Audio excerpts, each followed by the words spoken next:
Sir थोड़ी रोशनी वो डालेंगे कि क्या सच में अग्गारहुल्ला वर्सेस नेशनल कॉन्फ्रेंस चल रहा है और जो 5-7 जो एमएलए को साथ मैंने लेने की बात मैंने आपको पहले ही कहा कि वो पार्टी के हमारे मेंबर पार्लियामेंट है नेशनल जी कॉन्फ्रेंस के। जी और पार्टी में कभी कभी कोई नाराजगी भी हो जाती है, नाराजगी दूर भी होती है, कोई ऐसी बात नहीं है। तो आप लोग उस बात को इतना बात का बतंगड़ बनाओगे, मेरे ख्याल वो मुनासिब नहीं। और देखिए, पार्टी में कोई नाराज भी हो सकता है, और है तो पार्टी के हैं, जी हमारे एमपी हैं। और क्या कहते हैं, नाराजगी होती है, नाराजगी दूर भी होती है। लोग इसको भी एक्सप्लॉइट कर रहे हैं। मैं आपको ये कहना चाहता हूँ कि करना चाहते हैं। नेशनल कांग्रेस बड़ी मजबूत जमात है, नेशनल कांग्रेस की आदत बड़ी मजबूत है। फारूक अब्दुल्ला साहब टावरिंग पर्सनालिटी हैं। वो देश के जो टॉलेस्ट लीडर्स हैं उनमें से आते हैं। और मुझे नहीं लगता कि जहाँ फारूक अब्दुल्ला साहब जैसी लीडरशिप और उमर अब्दुल्ला साहब जैसी लीडरशिप हो, वहाँ कोई ऐसी बात कोई करे। यहाँ मुझे अपने एमएलए साहबान पे भी भरोसा है कि वो भी बड़े अच्छे जहनीत के हैं, बड़े अच्छे काबिल हैं, और उन्होंने पार्टी के लिए कुर्बानियां दी हैं। तो ये जो है, ये लोगों की अटेंशन डाइवर्ट करने के लिए कि बीजेपी असेंबली के दौरान तो कोई लोगों की बेहतरी की बात कर नहीं सकी, अलबत्ता इस किस्म की बातें उठाओ। जेके अपडेट देख रहे हैं आप और मैं हूं आपके साथ आदित्य राजपूत। आज मैं मौजूद हूं, अजय सडोत्रा जी मेरे साथ हैं जो कि नेशनल कॉन्फ्रेंस के सीनियर नेता हैं और साथ ही साथ फॉर्मर मिनिस्टर जो है वो रह चुके हैं। कई मुद्दों को लेकर आज इनसे हम बात करेंगे और कई जरूरी टॉपिक्स पर जो है वो डिस्कशन करेंगे। अजय जी, पहला सवाल ये रहेगा कि असेंबली के जो आखिरी के 2-3 दिन थे उसमें देखने को मिला कि काफी ज्यादा बवाल हुआ। एक एमएलए पर मैन हैंडलिंग की गई, गाली गलौज की गई, किस तरीके से देखते असेंबली में गाली गलौज होना या मैन हैंडलिंग करना बड़ी बदकिस्मती की बात है, उसकी हमें निंदा करनी चाहिए। हैं? जी क्योंकि असेंबली जो होती है चुने हुए नुमाइंदों की होती है, और मैं समझता हूँ कि सियासी मंदिर होता है वो। जी तो उसमें हमें एक दूसरे की रिस्पेक्ट करनी चाहिए। डिफरेंस ऑफ ओपिनियन हो सकता है, सोच अलग अलग हो सकती है, और हम सबको इकट्ठे बैठ के जम्मू कश्मीर की बेहतरी करनी है, हमारा एक मकसद होना चाहिए। पर कोई पॉलिटिक्स करने के लिए एक दूसरे को गाली गलौज करे, वो पॉलिटिक्स को, वो अच्छी पॉलिटिक्स नहीं है। जी। तो लेकिन सर कई ऐसे जो पॉलिटिकल नेता हैं वो कहते हैं कि नेशनल कॉन्फ्रेंस ने ही महराज मलिक को आगे रखा हुआ है कि आप जाइए, हंगामा कीजिए, इन मुद्दों पर बात कीजिए। क्या कितनी सच्चाई है इस बात पर?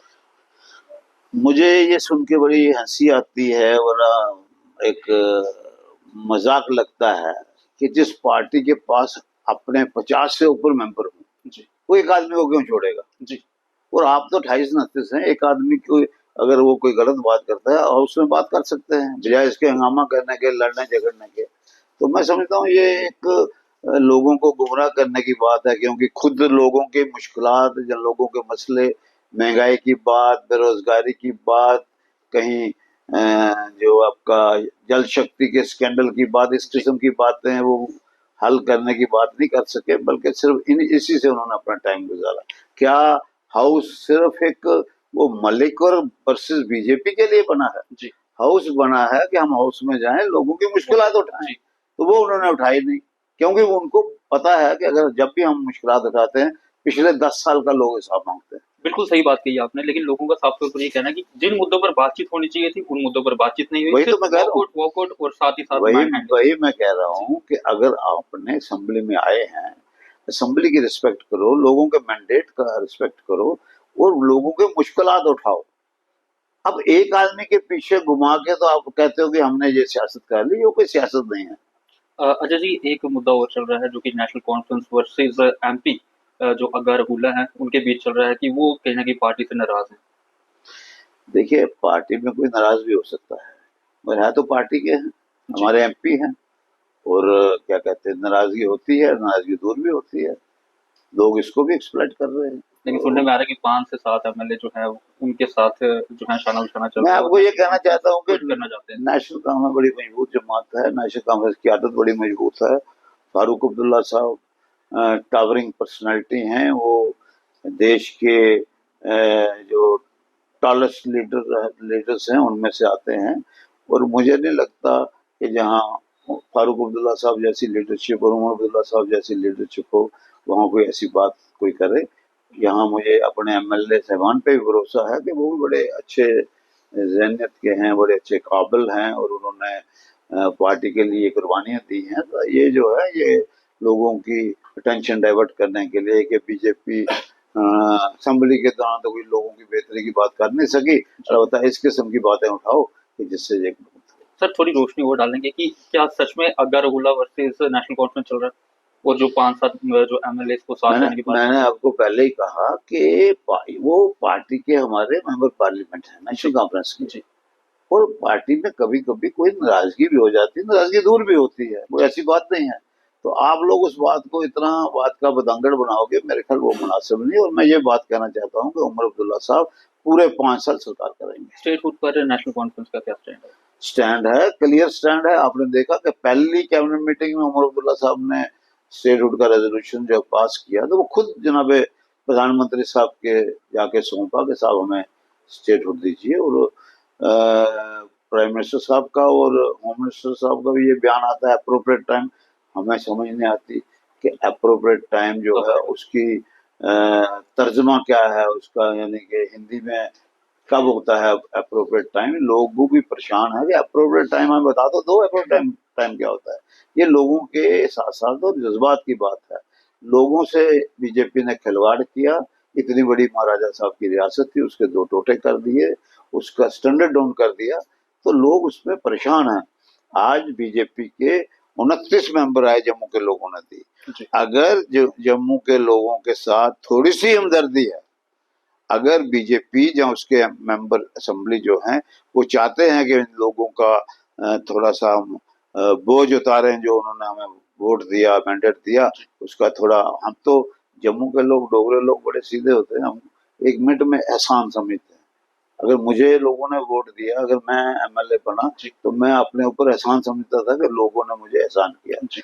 अगर बीजेपी के 29 लोग, 28 लोग, एक तो बेचारे नहीं रहे, बदकिस्मती है, हमारे बड़े अच्छे दोस्त थे, अजीज थे, अगर वो मानते हैं कि ये स्टेटहुड जो है, ये मतलब जम्मू के लोगों का थोड़ा सा भी अगर एहसान है, तो आप प्राइम मिनिस्टर साहब के दरवाजे पर बैठ जाओ, 29 लोग, बोलो भाई स्टेटहुड दे दो, हम भी आपके साथ बैठ जाएंगे, पर स्टेटहुड चाहिए। क्योंकि उमर अब्दुल्ला साहब ने हमेशा कहा कि हमें स्टेटहुड मिलना चाहिए। डुअल कंट्रोल से जम्मू कश्मीर की तबाही होगी। आपने हीरानगर में देख लिया, यहाँ उधमपुर में देख लिया, किश्तवाड़ में देख लिया, मिलिटेंसी बढ़ती जा रही है। हालांकि जब हमने सरकार छोड़ी, इस इलाके में कोई मिलिटेंसी नहीं थी। तो ये इन 10 सालों में ये ज्यादा बढ़ी है, और खासकर जो जम्मू की तरफ उनका रुझान हो गया, ये ज्यादा खतरनाक है। लोगों में इनसिक्योरिटी है, और मिलिटेंसी से लड़ने के लिए भी लोगों की इन्वॉल्वमेंट चाहिए, ताकि लोग जो है अलर्ट रहें, और जो है यहाँ स्टेटहुड हो और डबल कंट्रोल डाउन। लोगों को काफी ज्यादा उम्मीदें थी, बजट सेशन चला, उसके बाद असेंबली सेशन चला, लेकिन पीएचई डेली वेजेस कहीं ना कहीं अभी भी नाराज है, उनके लिए कमेटी बनाई गई है। क्या लगता है कि अभी भी सरकार के पास उनका ढांचा नहीं है? मैं जो डेली वेजेस हैं उनसे गुजारिश करता हूँ, आपको नाराज होने की जरूरत नहीं। उमर अब्दुल्ला साहब is a man of the commitment, और उनकी करनी कथनी में फर्क नहीं है। मुझे पूरा भरोसा है कि उमर अब्दुल्ला साहब जो मुश्किलात होंगी, उसमें जो कमेटी बनाई है उसमें देखेगी कमेटी। हमने जब गवर्नमेंट छोड़ी थी, उस दौरान एक कैबिनेट सब कमेटी बनी, उसका मैं मेंबर था जी। उसमें हमने 60,000 के करीब लोग जो थे आइडेंटिफाई किए थे। उसके लिए हमने रास्ता निकाला था, इनको फेज्ड मैनर में करेंगे जी। अब डेली वेजेस की भी बदकिस्मती, और हमारी भी बदकिस्मती कि फ्लड आ गया। सारी कंसंट्रेशन गवर्नमेंट की फ्लड की तरफ हो गई, और फॉरन इलेक्शन हो गई जी।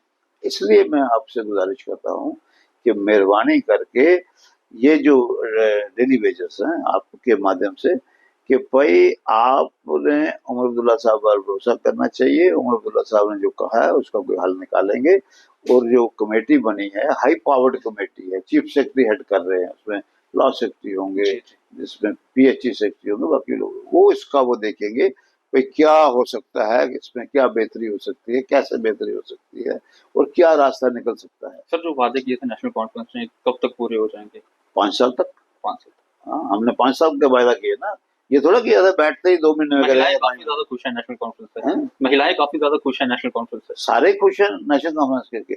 200 यूनिट हमने बिजली कर दी। अब कोई कहता है जनाब AAY क्यों की, स्टार्ट तो किया जी। अब हमने चावल जो था 5 का 10 किलो किया जी, स्टार्ट तो किया हमने। उनको कहा कि भाई ये जो हमारे लोग हैं इनको पानी का कोई टैक्स नहीं लगेगा जी। स्टार्ट तो किया। चीफ मिनिस्टर साहब ने फैसला किया कि लोगों को बिजली की वो दी जाएगी अपने मतलब जो बिल हैं उनका जो आता है ये अपने इंटरेस्ट लगता है कंपाउंड इंटरेस्ट लगता है वो सारा माफ किया जाएगा और जो बिल है उसको कहेंगे आप किस्तों में करो। लोग भी यही चाहते थे तो किया।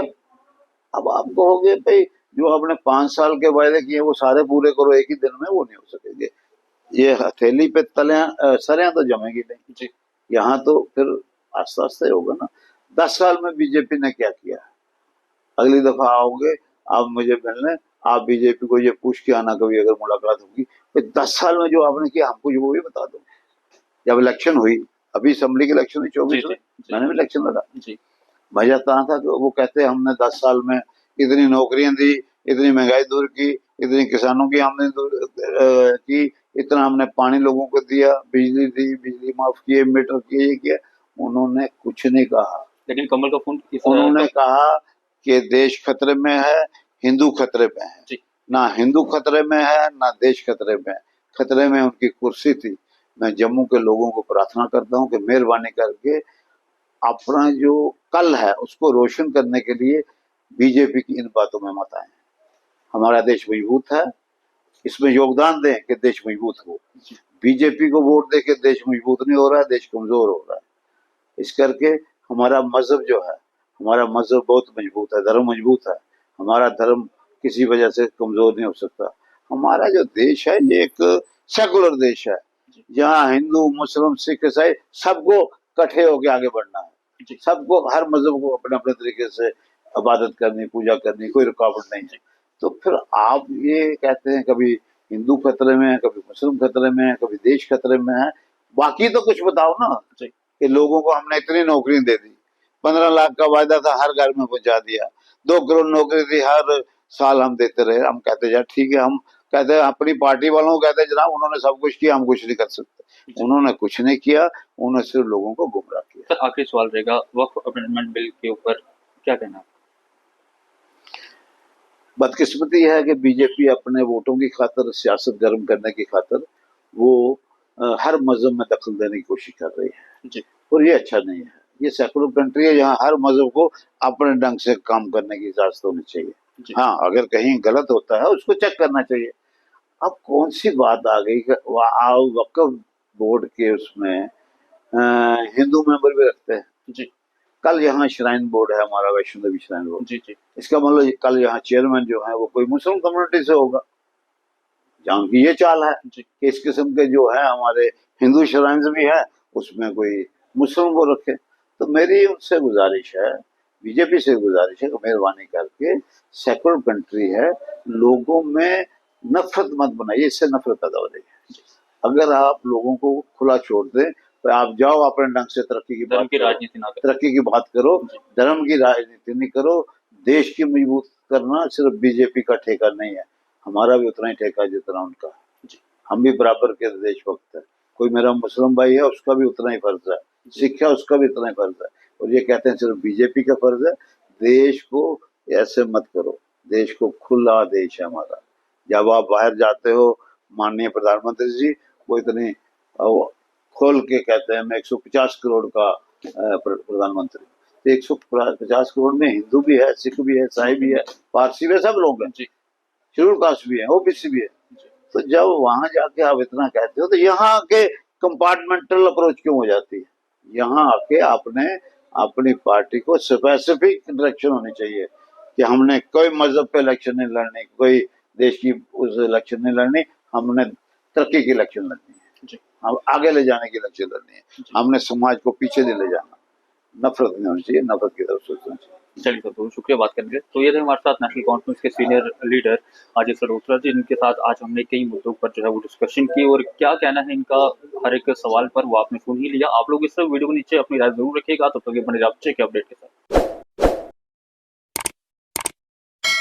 जम्मू कश्मीर की खबरों के लिए जुड़े रहिए JK अपडेट के साथ।